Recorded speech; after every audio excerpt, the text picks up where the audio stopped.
কি কি ব্যাপার তোমাদের? লাইক শেয়ার করতে ভুলে যাচ্ছ। এত বলি তবুও শুনছো না। দাঁড়াও, আজ মাছগুলো সব ভেঙেই দেবো। একটাও মাছ আস্ত রাখবো না, রান্নাই করবো না। না গো, মজা করছিলাম। কিছুটা মজা হলেও বাস্তব। আজকে ভাঙা রুই রান্না করব।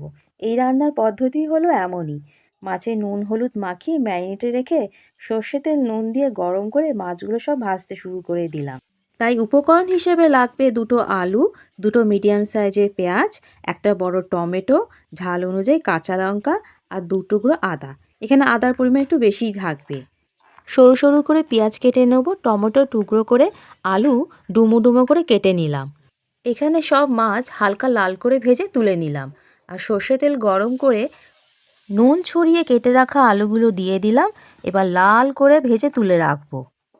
তারপর তেলে ফোড়ন দেব গোটা জিরে আর তেজপাতা। কেটে রাখা পেঁয়াজ দিয়ে ভেজে নেবার পর এক বাটি কড়াইশুঁটি দিলাম। কড়াইশুঁটি এখানে অপশনাল, থাকলে দেবে না থাকলে দেবে না। আর তার সঙ্গে অ্যাড করলাম টমেটোর টুকরো। স্বাদ মতো নুন চিনি দিয়ে ঢেকে দিলাম। এতে তাড়াতাড়ি টমেটো গলে যাবে। আর টমেটো গলে গেলে হলুদ গুঁড়ো, ভাজা আলু, চেরা কাঁচা লঙ্কা দিয়ে দিলাম। এবার ভালো করে মশলার সঙ্গে কষে নিয়ে অল্প করে গরম জল দিলাম গ্রেভি হওয়ার জন্য। আজকে ঝোল হবে না। সবশেষে আদা বেটে নেব, কারণ আদার স্মেল স্ট্রং থাকবে।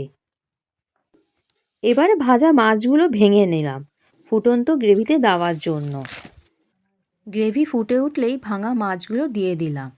আরও একবার গ্রেভি মাছ সমেত ফুটে উঠলে বেটে রাখা আদা ঢেলে দিলাম। ফুটে উঠলেই নামিয়ে নিতে হবে। এতে আদা স্মেলটা থাকবে, টেস্টটাও থাকবে। একদম অন্য রকমের রান্না। শুকনো করে নামিয়ে নিলেই তৈরি হয়ে যাবে ভাঙা রুই। মাছ বেশি থাকলেও এইভাবে করবে, কম থাকলেও এইভাবে করবে, তাহলেই টেস্টটা বজায় থাকবে। তবে কাঁটা একটু বেঁচে খেতে হবে। এই যা, আজ তাহলে আসি। Bye bye.